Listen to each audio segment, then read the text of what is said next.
A fire at a best facility in East Hampton is starting to have ramifications now. I'm Joe Shaw. This is 27 Speaks Behind the Headlines. I'm a consulting editor for the Express News Group, and this is our podcast where we talk about the week's headlines that were in the Southampton Press, the East Hampton Press, the Sag Harbor Express, the website 27east.com. With me are staff writers Dan Stark, Jack Motz, Hope Hamilton, and Cailin Riley. And we're going to start with Jack. This is a story that has its roots back in that fire that took place. There was a very intense fire at a battery storage facility, and it sounds like the ramifications are starting to be felt now, at least according to East Hampton Town. Yeah, exactly. So really what happened was we got notification that Suffolk County Water Authority was going to be locked in a lawsuit. They're suing the operators of a BESS facility. If you look on a map, it's on Cove Hollow Road, kind of near Route 114. And basically there was a fire in 2023, and there was about 2 million gallons of water used to fight that fire. Wow. And this fire is said to have now contaminated some Suffolk County Water Authority wells, right?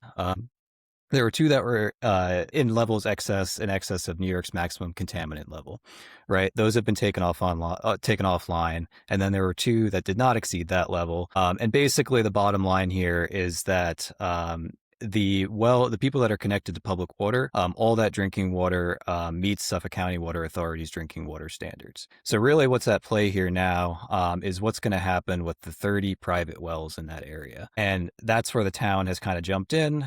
East Hampton Town Supervisor Kathy Burke-Gonzalez has, formed a task force with state, county, and local officials to kind of address this and figure out the next steps. So the contamination is actually about what's called one of these forever chemicals, right? Yeah, exactly. So I'm not going to try and pronounce the name, but it's a Yeah. PFPRA, and it's a forever chemical. Basically, 2 million gallons of water seeped into the ground. Jerry Terza, who's from the village, he's the village fire and EMS administrator. He was at that fire in 2023. And basically, while he was there, it was kind of a hands-off defensive operation. The site operators said, our sprinkler systems and, fire suppression systems are going to take care of it. So they kind of waited. There was follow-up after that. But according to Terza, there really wasn't a lot, with the state.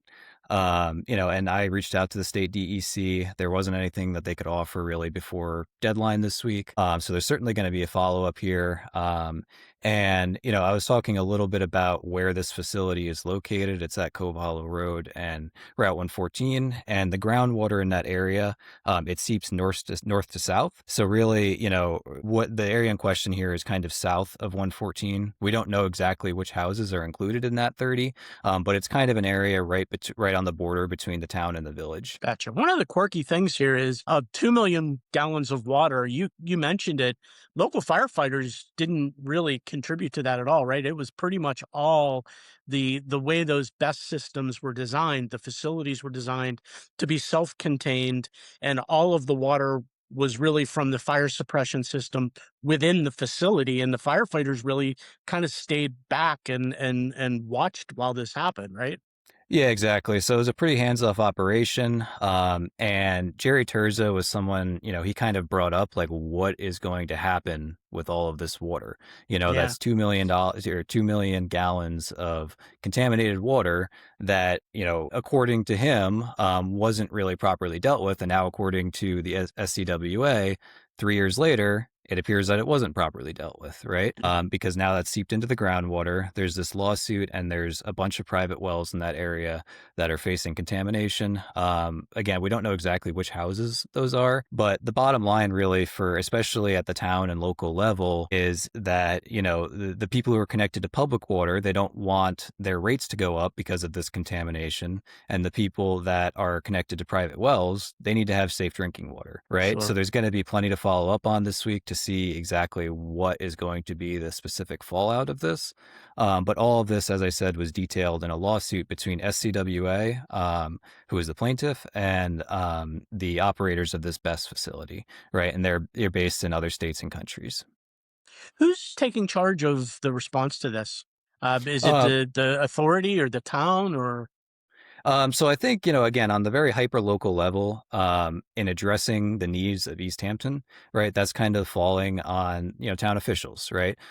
Kathy Burke Gonzalez, she wrote to 6 different agencies, in the county, state, Suffolk County Water Authority to form a task force. And that's now been done, right? So they're going to be meeting and they're going to be working out the fallout for this. But it's really a hodgepodge of agencies, right? There's the Health Services Department at the county.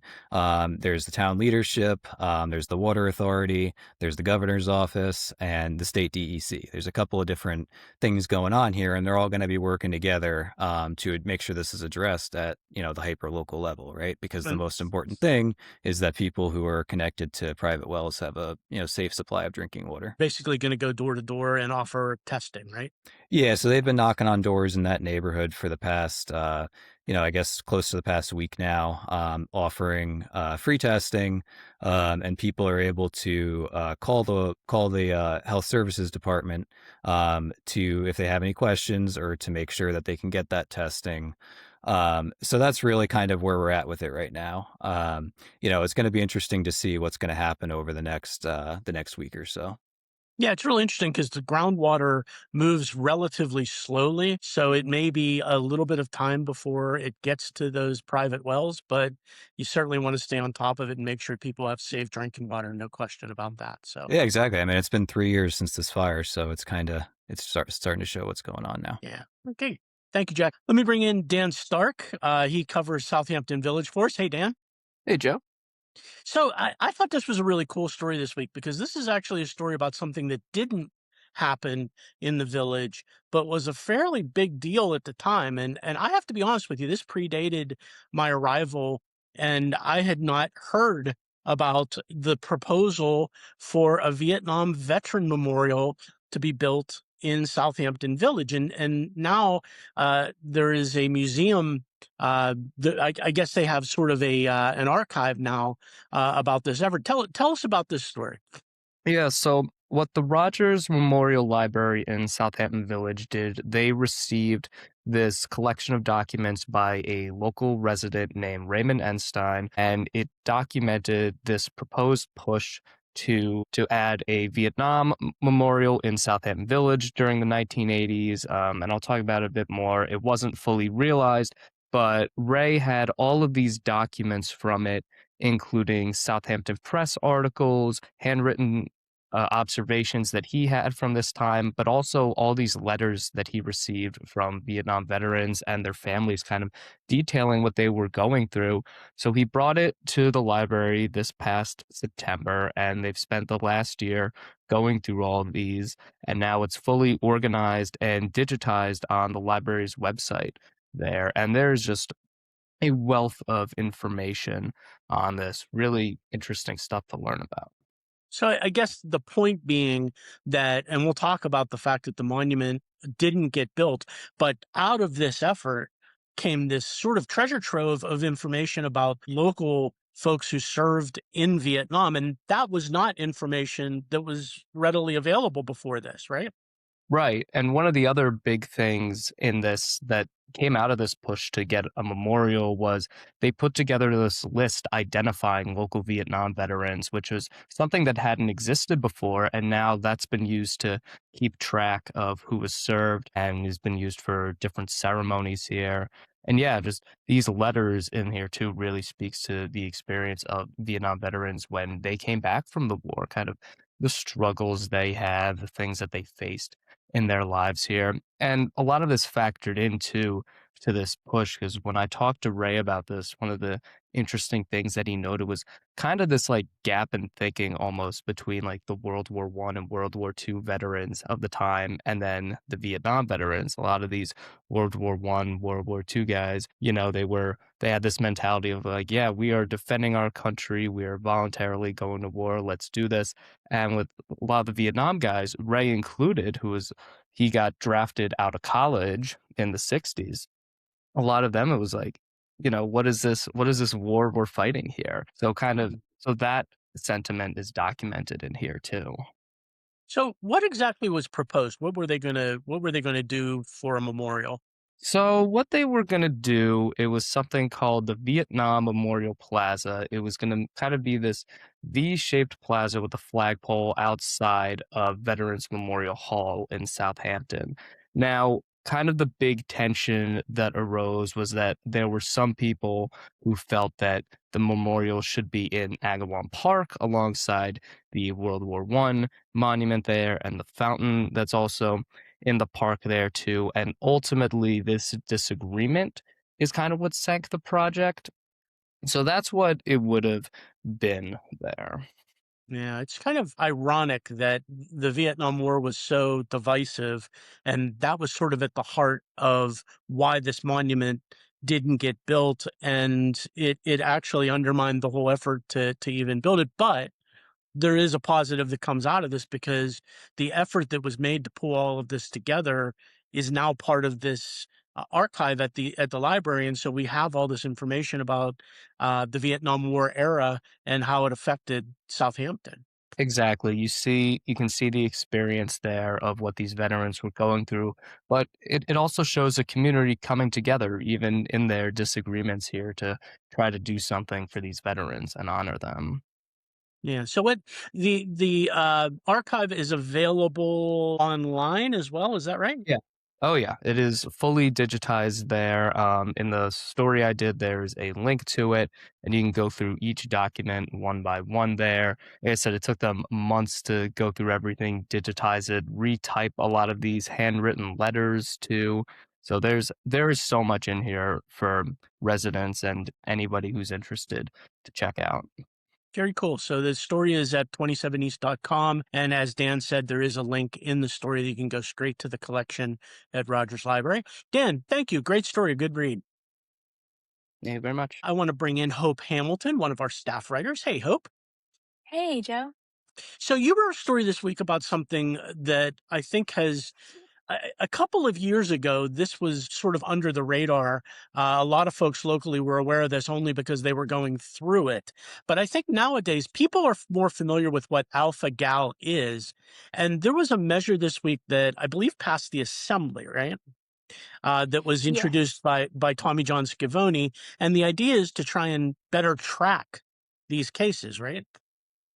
Yes. So we received news on May 29th that this legislation, which was sponsored by Tommy John Scavone, had been passed unanimously in the assembly. And what this legislation requires is that alpha gal becomes a reportable disease according to the Department of Health.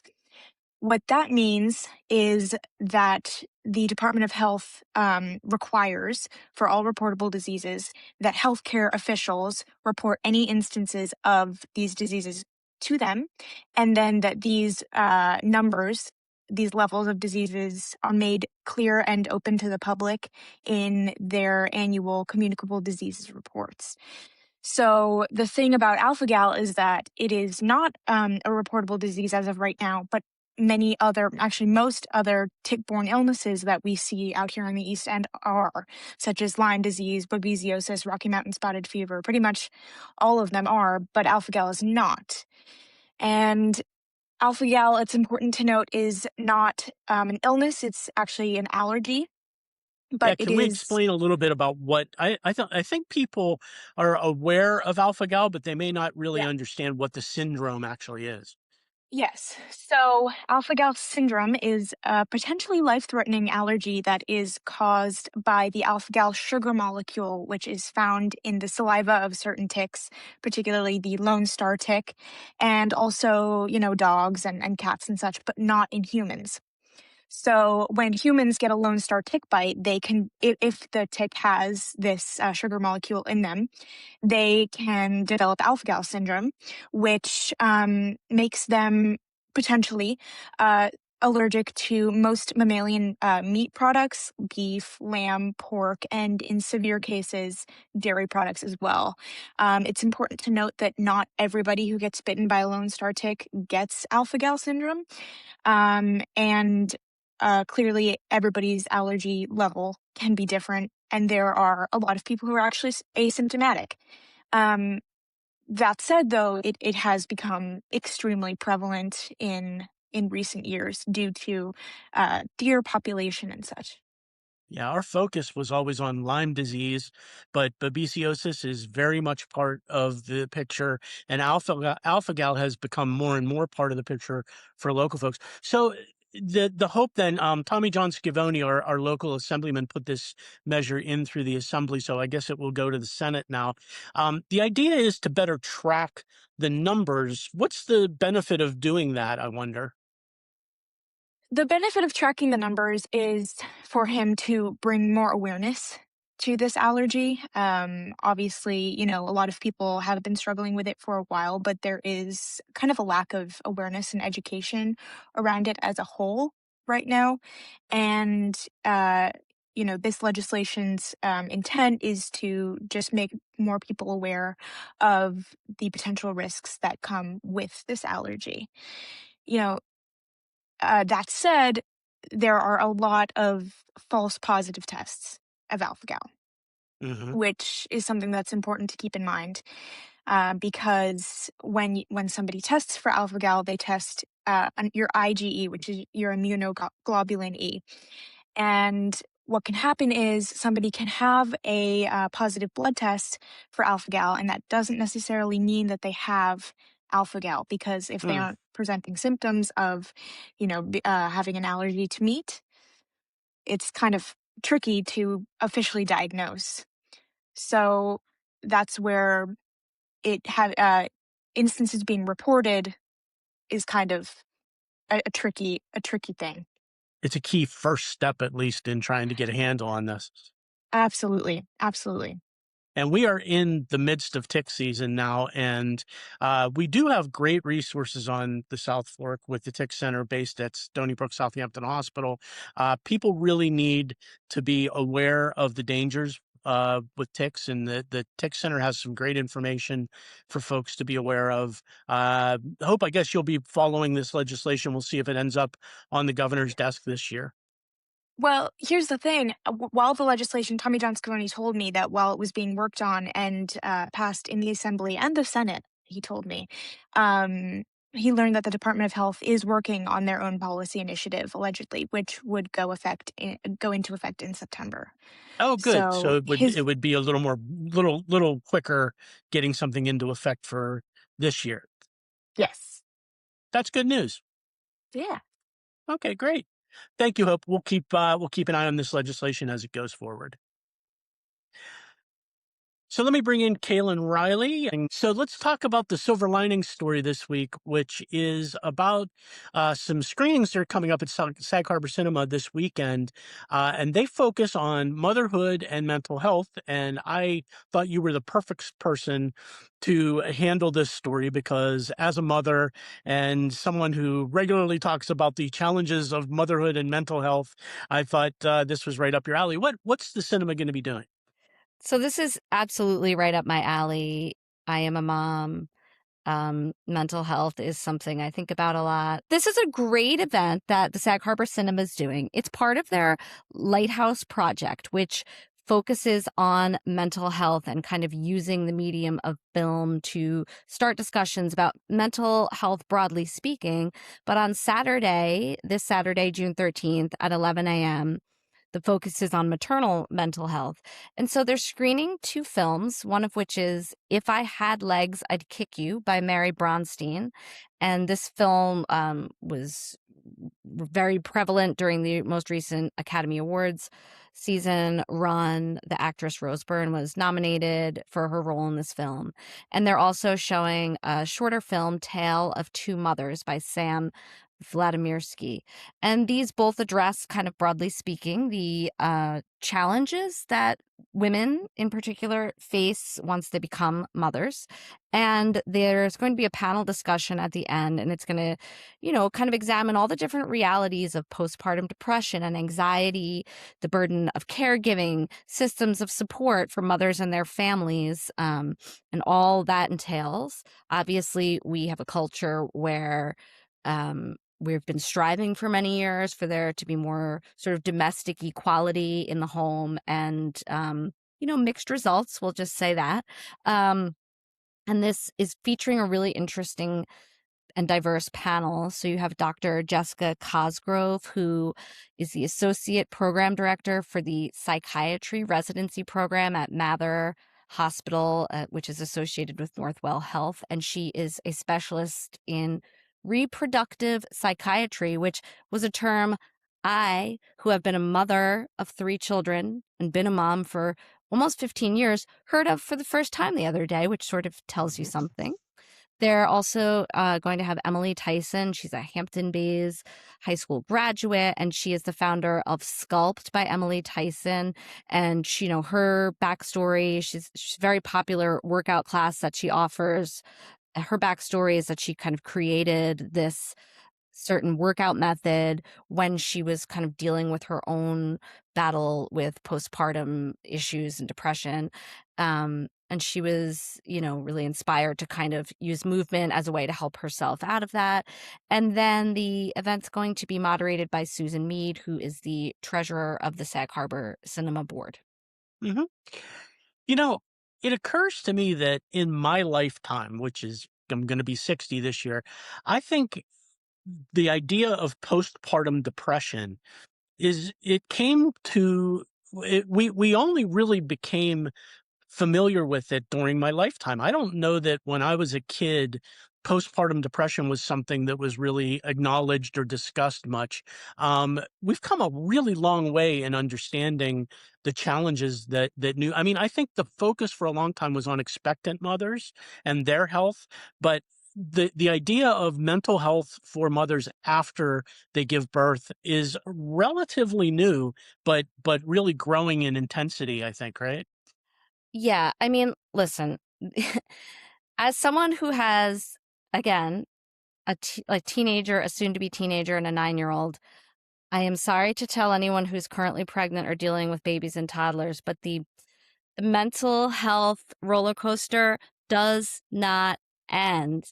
So the fact that there's this sort of idea out there that once you get through these newborn baby stage, once you're simply not pregnant anymore, or maybe not nursing anymore, whatever it may be, like there's going to be some sort of smooth sailing, or that the worst is past you, they are incorrect.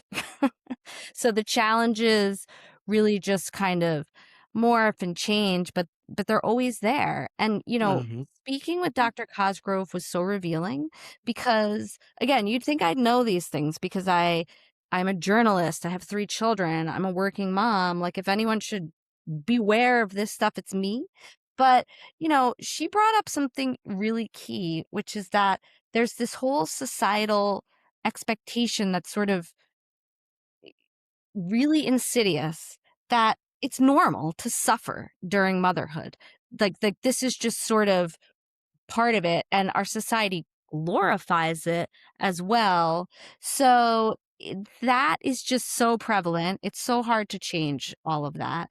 But another thing that she told me that just sort of floored me and I made it the lead of my story, is that during the 4-year period of 2018 to 2021, 547 women in the state of New York died within 1 year of being pregnant, and that the State Department of Health released a report analyzing these deaths, and they found that mental health conditions were among the leading causes of those deaths. And in 2021, and now remember, we're in the pandemic, so it was Challenging, real.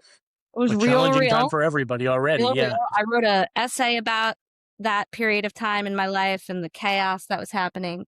But in the year 2021, mental health conditions were the leading cause of death. The report also determined the percentage of those deaths that were considered avoidable, 100%. Amazing. That statistic really blew me away as well. Yeah, it's But it unacceptable, demonstrates obviously. and it demonstrates that something you said, that there's help out there, and the trick is making sure women know that asking for help isn't a sign of weakness. Correct. It isn't a sign of failure. It's Women need to have some support as Right. young mothers. It's crucial. It's crucial. I mean, I look back at my own experience with my first child, and I realize now that I had postpartum depression. And Mm, it's this range, right? People don't really, I think sometimes women and moms get into this headspace where they think, oh, well, I didn't have suicidal thoughts, or I didn't have these thoughts of harming myself or my child, which, by the way, is also very normal. And people need to normalize that. That's something that happens. But they think, oh, well, I didn't have that extreme experience, so I didn't really have postpartum depression. I mean, that's what I told myself. But now in hindsight, I look back and I think, well, of course I did, you know? Mhm. So it's very interesting because you really just don't have the language for it, and you're just kind of working with the societal sort of vibes that are out there, Yeah. and it it's really difficult. But having these kinds of conversations like the cinema is hosting, they're Mhm. huge. They're really Yeah, huge. They're terrific. life-saving. It's terrific work by the cinema, and we really give them credit for that. Hope it goes well this weekend. Thank you, Cailin. Thank you to Jack Motz, Dan Stark, and Hope Hamilton. I'm Joe Shaw. We will be back next week with another edition of 27 Speaks Behind the Headlines.